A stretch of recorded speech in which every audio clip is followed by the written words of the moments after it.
tema tiene que ver con el problema del mal. ¿Realmente existe el mal? Igual me estoy metiendo en un furón. Porque no es fácil responder a estas cosas. La verdad es que cada día nuestras vidas transitan como por un río, cuyos bordes del río, en un lado puedes tener desilusión, en otros puedes tener abundancia, puedes tener necesidad en un lado, la salud en el otro, la enfermedad más allá.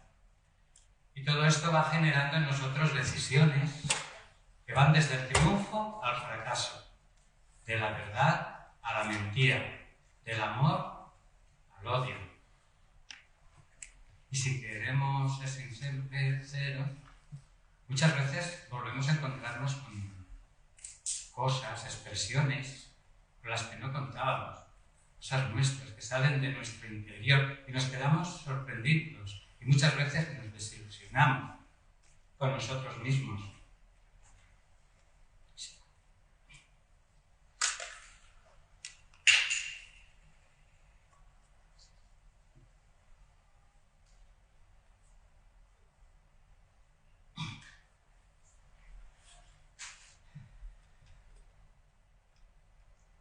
Cosas como las que le pasaron al rey David, el cual hemos estado leyendo últimamente cuando se vio sorprendido por las acusaciones de Natán, el profeta. Si recordáis, David había provocado la muerte de uno de sus mejores generales, de uno de los más fieles soldados, a causa de la hermosura de su mujer. La dejó preñada e intentó ocultar su pecado, pero se encontró con que Dios lo sabe todo, Dios lo ve todo, y no nos podemos esconder de Él. Vamos a leer su experiencia, lo vamos a leer en el Salmo 51, del 1 al 13. Dice: ten compasión de mí, oh Dios, conforme a tu gran amor, conforme a tu inmensa bondad, borra mis transgresiones. Lávame más de toda mi maldad y límpiame de mi pecado. Yo reconozco mis transgresiones. Siempre tengo presente mi pecado. Contra ti solo he pecado. He hecho lo malo ante tus ojos. Por eso tu sentencia es justa. Y tu juicio irreprochable. No se puede. No se puede. No se puede contradecir. Yo sé que soy malo de nacimiento. Pecador me concibió mi madre. Yo sé que tú amas la verdad en lo íntimo. En lo secreto me has enseñado sabiduría.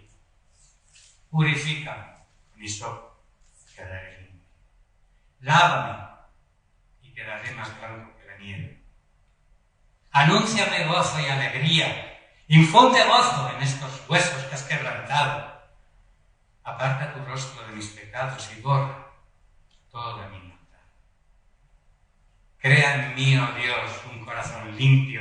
Renueva la firmeza de mi espíritu. No me alejes de tu presencia, ni me quites tu Santo Espíritu. Devuélveme la alegría, salvación, que un espíritu obediente me sostenga. Así enseñaré a todos tus caminos y los pecadores se volverán a ti. Fijaos, estaba avergonzado, abatido, el pecado le había destrozado por dentro. No tenía fuerzas para vencerlo. Sin embargo, había vencido a leones, había vencido a osos, venció a Goliat, mucho más grande que él, mucho más poderoso y más experimentado en guerras. E hirió y mató a miles de soldados en los frentes, en las batallas, que tuvo que luchar para el Señor. Sin embargo, no pudo con su pecado. Fue más fuerte que él, y si no viene el profeta Natán, todavía estaría gimiendo, todavía estaría abatido, como dice. Y es que el pecado es la raíz de todos los males. Y es algo que nos acompaña incluso cuando no queremos. No queremos caer, pero de pronto nos vemos que falla. Yo no quería hacer esto. ¿Cómo ha sido posible? Y esto nos trae problemas. Y nos trae enojo. Y a veces lo pagamos con lo que tenemos alrededor. Me tornaríais por ingenuo si ahora os dijera que todo a mi alrededor habla. Que nunca he tenido ocasión de sufrir, de sentir dolor. Ni yo ni de los que me rodean. Sería un problema serio de memoria, ¿verdad? Pensar que he vivido siempre alegría, paz, gozo. El mal es algo que tenemos y solemos tener delante, o incluso dentro de nosotros. Y el mal nos acarrea sufrimiento. Fijaos, todas las filosofías y religiones tratan de dar respuesta al problema del mal. Ya sea el escéptico, el ateo, el musulmán, el hinduista, el budista, incluso el cristiano.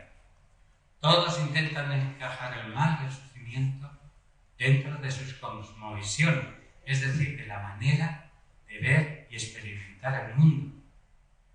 Nosotros podemos tener filosofías y religiones, pero eso tiene que encajar con lo que nos rodea, con lo que vivimos, con lo que sentimos, con lo que sufrimos. Por ejemplo, las religiones orientales, tales como el budismo, hablan de que todo es uno, que todo es Dios, y la existencia consiste en alcanzar un nivel superior de conciencia. Lo denominan nirvana. Habéis oído hablar de él, ¿verdad? Renunciar a todo deseo, por lo que te aíslas del mundo, de Dios, de la gente, de las preocupaciones, y así no tienes por qué preocuparte si hay bien o si no hay bien, o si hay mal o si no lo hay. Tú estás ahí con tu mundito, ¿verdad? Pero ¿qué pasa? ¿Y si a ese mundito, a ese lugar apartado te acompaña el cáncer? O la artrosis. Y repito, el dolor, la artrosis te va a acompañar por muy alejado que te vayas, por muy solo que te quedes. No encaja eso, ¿verdad?, con la realidad. ¿Y la filosofía de la nueva era? Lo que hoy está en moda. Sigue en la misma línea. Vienen a decir que todos formamos parte de la esencia divina. Incluso algunos cristianos tenemos conceptos trasladados de ellos. O sea, que tener cuidado, pensar. De esa esencia divina, de esa parte de una conciencia cósmica. No niegan la existencia de Dios, pero afirman que el mal y el sufrimiento no existen. Que no son reales, que son una ilusión. Solo tienes que negarlo. Por ejemplo, tienes a alguien que tiene una enfermedad, no lo visites, no le hables, nada. Así, tú estás. Eso no existe, eso no ha pasado. Si tú no eres consciente, ¿para qué lo vas a sufrir? ¿Para qué lo vas a tener? Así que mejor alejarse. Pero de nuevo tenemos que te va a acompañar el dolor de la artrosis. Otra cosa, allá donde vayas, hagas lo que hagas, el sufrimiento, el dolor, la enfermedad, te van a acompañar. El hinduismo dice que el mal y el sufrimiento son resultado del karma. Habéis oído hablar del karma, ¿no? Se dice mucho por ahí, es que mi karma tal, es que tú tienes un karma que habría que plantearse.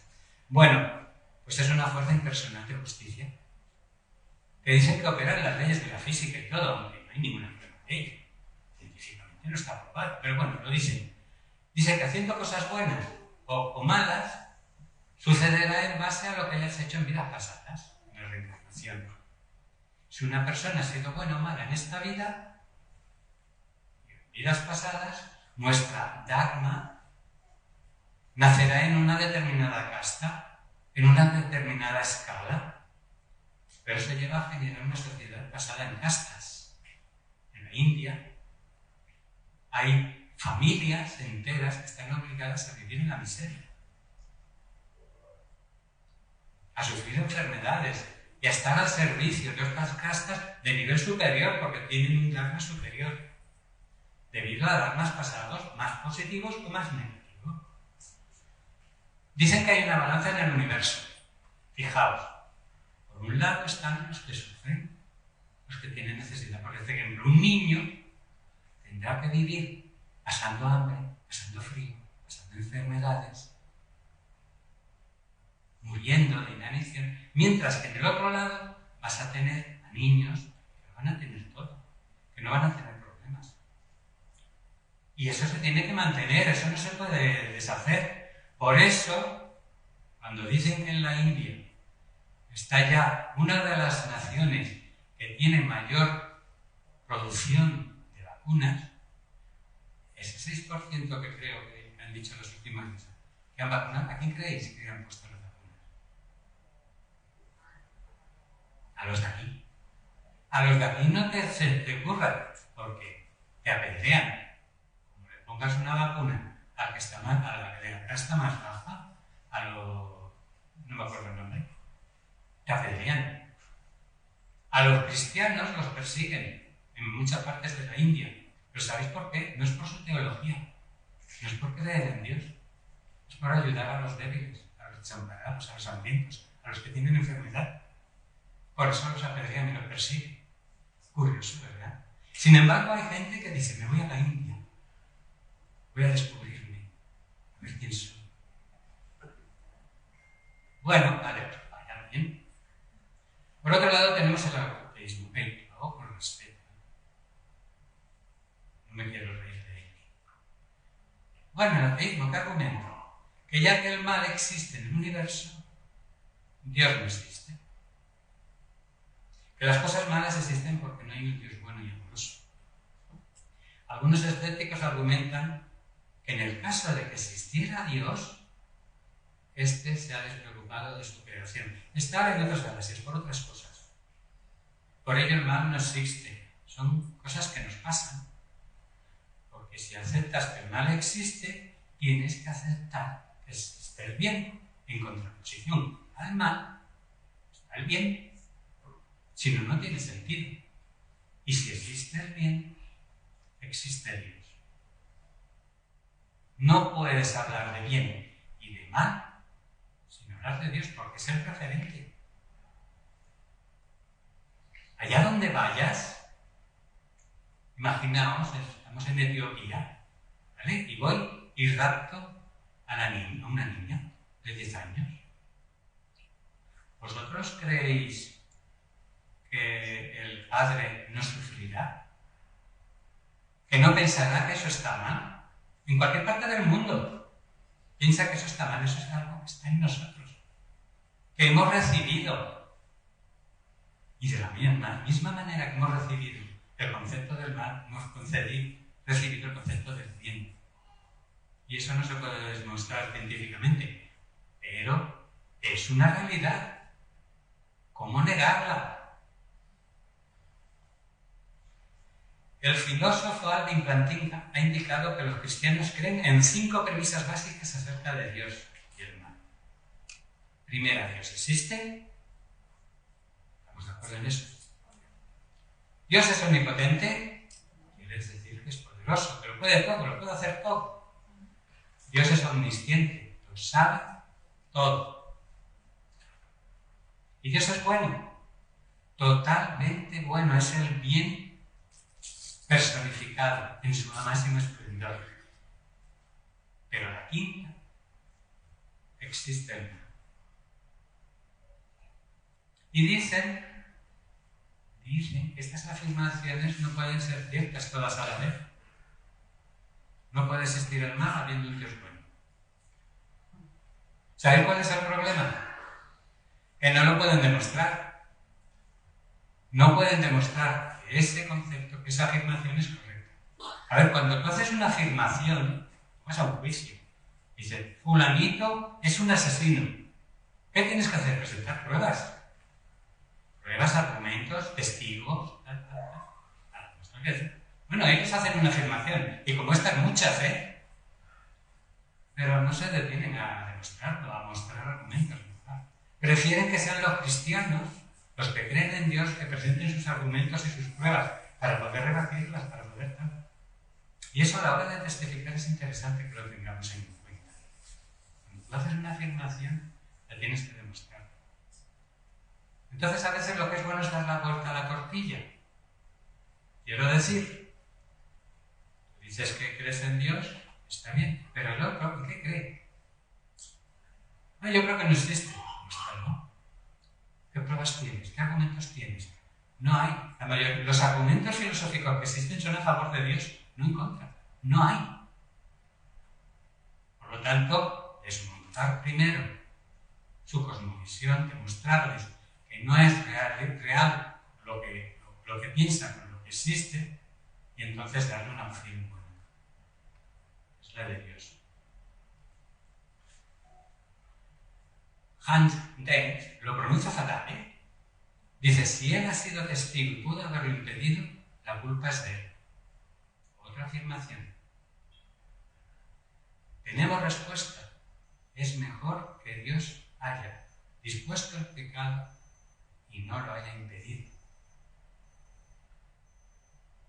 Es mejor opción esa que la otra.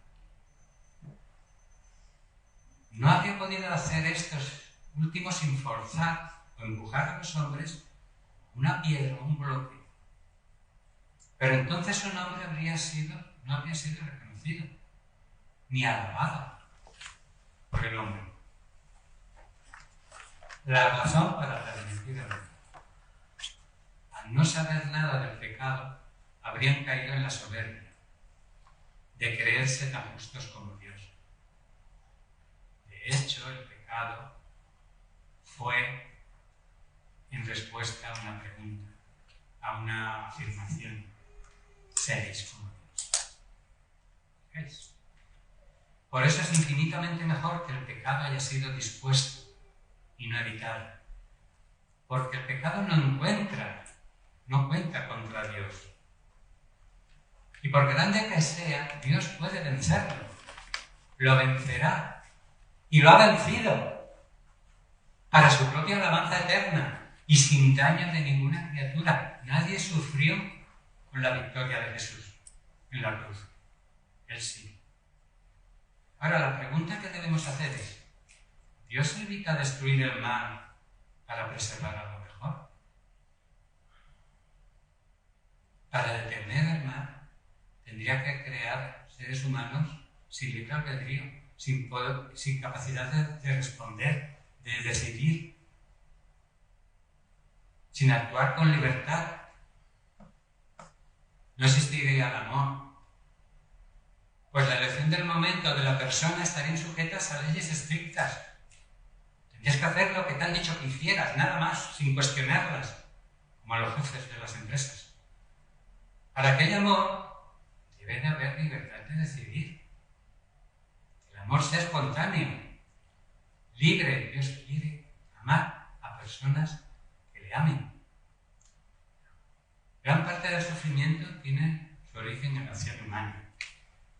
Y eso en la historia de Israel lo podemos ver en muchos casos, ¿verdad? Los periodos de sufrimiento le han venido como consecuencia de su desobediencia.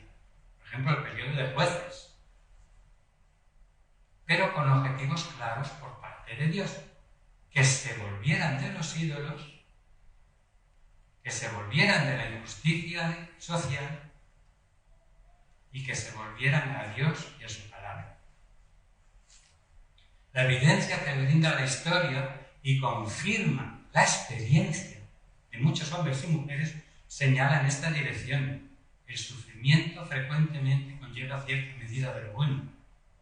Para muchas personas las lecciones más grandes que han aprendido en la vida han venido por medio del sufrimiento. Yo sin la muerte de mi padre de manera repentina no hubiera sabido. Juan es capaz de darme Dios, de estar conmigo, de fortalecerme, de consolarme. El Señor Jesús quiere un pueblo santo, pero que ha decidido libremente dejarse amar por Dios, de tal manera que dio a su Hijo, para que todo en él crea no se pierda, sino que tenga una vida eterna de relación constante, íntima, profunda con Dios. En el momento de la cruz, Cristo se revela como el bien más grande, la gloria y el amor de Dios por el ser humano. ¿Y por qué es necesario el sufrimiento de Cristo? Porque el pecado humano ha alterado el orden moral, esparcido el mal por todo el universo. Dios convierte el mal que hizo el hombre contra Jesús en nuestra redención y salvación. De modo que el sufrimiento del Creador del universo se transforma en el acto supremo de amor. Un inglés, no voy a decir nombre, si luego lo queréis, os lo paso, porque voy a meter la pata. Dice, Dios prefirió en general el resultado global del drama del pecado y la salvación a un mundo que no lo tiene. El mal era necesario. Pues ese drama, ese mal, sí tiene un lugar en el plan de las cosas. Sin ellos no habrían cosas como el valor, la resistencia al dolor o la presión emocional, el sacrificio, el coraje. En su sabiduría Dios dijo, quiero que ocurra el mayor bien. Y por eso permitió el pecado y el sufrimiento. Para cualquier cristiano la pregunta más difícil de responder es precisamente esta. ¿Por qué tenemos que sufrir? Y en la mayoría de los casos, cuando alguien hace esta pregunta, no quiere argumentos teológicos, ni filosóficos, ni nada de eso. Necesita que alguien esté a su lado, que le consuele, que escuche su dolor, que esté con él, que lo sobrelleve su cara. Bueno, a Jesús le hicieron la misma pregunta, ¿verdad? Juan 9:1 dice, a su paso, Jesús vio a un hombre que era ciego de nacimiento. Evangelio de Juan 9:1. Y sus discípulos le preguntaron, Rabí, para que este hombre haya nacido ciego, ¿quién pecó? ¿Él o sus padres? Ni él pecó, ni sus padres, respondió Jesús, sino que esto sucedió para que la obra de Dios se hiciera evidente en su vida. No todo lo que padecemos es causa del pecado. Sobre todo a los hijos de Dios, a quienes todas las cosas nos ayudan a bien, según Romanos 8. Dios tiene planes, procesos de dolor, pérdida, enfermedad y situaciones de gran tensión y angustia en nuestras vidas. Pero siempre, siempre, siempre con un propósito, que muchas veces acabamos conociendo y otras veces las conoceremos cuando estemos con Él. Son situaciones que nos van a enseñar de Él, que fortalecen nuestro carácter, aumentan nuestra confianza y nuestra fe en Él. Santiago, en el capítulo 1, 2 al 4, dice, hermanos míos, consideraos muy dichosos cuando tengáis que enfrentaros con diversas pruebas, pues ya sabéis que la prueba de vuestra fe produce constancia. Y la constancia debe llevar a feliz término la obra, para que seáis perfectos, íntegros, sin que os falte nada. Por tanto, no todas las cosas nos pasan por causa de nuestro pecado, ni por el de nuestros padres, aunque Satanás se ha preocupado de que la sociedad banalice la palabra pecado. Y dicen, los cristianos solo hablamos de pecado, y pecado, y pecado. Pero es que el pecado no es una desagradable preocupación chiquitita para dominar nuestra vida, sino la preocupación que domina el mundo. La raíz de las tiranías, las guerras, el genocidio, los asesinatos, los conflictos internacionales, sociales, los conflictos familiares, de infidelidad incalculable, debido a mentiras, a estafas, la difamación, el acoso, el robo, la violencia doméstica, toda forma de crimen, resulta abrumador la horrenda capacidad que tiene el pecado de destruir. Y aquí recordamos una sentencia, Romanos 6:23. La paga del pecado es muerte, separación eterna de Dios. Y eso es lo que quiere el mundo y lo que quiere la sociedad y lo que quiere Satanás a través de ella. No estamos hablando de la disciplina de un padre, de poner a su hijo por no hacer los deberes del colegio. Estamos hablando de la eternidad de cada uno de nosotros. Se ve comprometida por no hacer caso al Evangelio de Jesús. Primera de Juan 2, 15, 16 dice: no améis al mundo, ni las cosas que están en el mundo. Si alguno ama al mundo, el amor del Padre no está en él. Porque todo lo que hay en el mundo, los deseos de la carne, los deseos de los ojos, la gloria de la vida, no viene del Padre, sino del mundo. Y en estas tres cosas se resumen casi todos los males: la envidia, el adulterio, el orgullo, la mentira, el egoísmo. Surgen más casi todos de esas tres raíces. Y a menudo el mundo aplaude el pecado. Los medios de entretenimiento nos incitan a envidiar a los pecadores, a los que se llaman triunfadores, a compararnos con la gente hermosa para ellos. A menudo la popularidad de las estrellas es debido a la capacidad que tienen de crear en nosotros, de suscitar nuestras propias insatisfacciones. Los anunciantes se aprovechan de nuestra tendencia natural a amar el mundo. Y la mayoría de las campañas publicitarias apelan de alguna manera a los deseos de la carne, a los deseos de los ojos y a la vanagloria de la vida. Amar al mundo, por lo tanto, significa estar dedicado a los tesoros del mundo, sus filosofías y prioridades. Estamos llamados a buscar primero el reino de Dios y su justicia. Y no podemos servir a dos señores. Y no podemos estar dedicados a Dios y al mundo. Tenemos que escoger una cosa o la otra. ¿Estás dedicando tu tiempo a irte de fiesta con los amigos los fines de semana? ¿A estudiar cuál será el próximo vehículo que te comprarás? Puede ser coche, moto, barco. ¿A qué estás dedicando tu tiempo? Puede ser un viaje para poder hablar a todos de allá donde has estado. ¿O planeas complicar tu vida o la vida de otra persona porque te hizo no sé qué y quieres hacérselo pasar mal? Colosenses 3:1-2 dice: si pues habéis resucitado con Cristo, buscad las cosas de arriba, donde está Cristo sentado a la diestra de Dios. Poned las cosas de arriba, no las de la tierra. Si pues habéis resucitado con Cristo, significa en esencia que hemos muerto al viejo hombre. Y ahora debemos vivir para Cristo. Debemos mirar y buscar las cosas del cielo.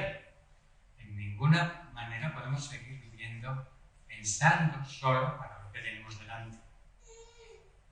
Y todo lo que hacéis, sea de palabra o de hecho, hacedlo todo en el nombre del Señor Jesús, dando gracias a Dios el Padre por medio de Colosenses 3:17.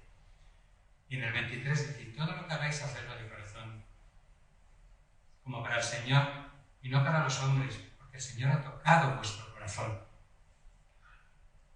Ha generado gratitud, ha generado paz en vuestro corazón. Hacerlo para Él. El mal no es una energía sin medida. Dios la controle con su gracia y que incluye paciencia, compasión, amor incondicional, misericordia y guía espiritual para que nuestra fe crezca. Nos habilita para la eternidad, para su reino. Nuestra visión de la realidad debe de coincidir con la forma en que vivimos.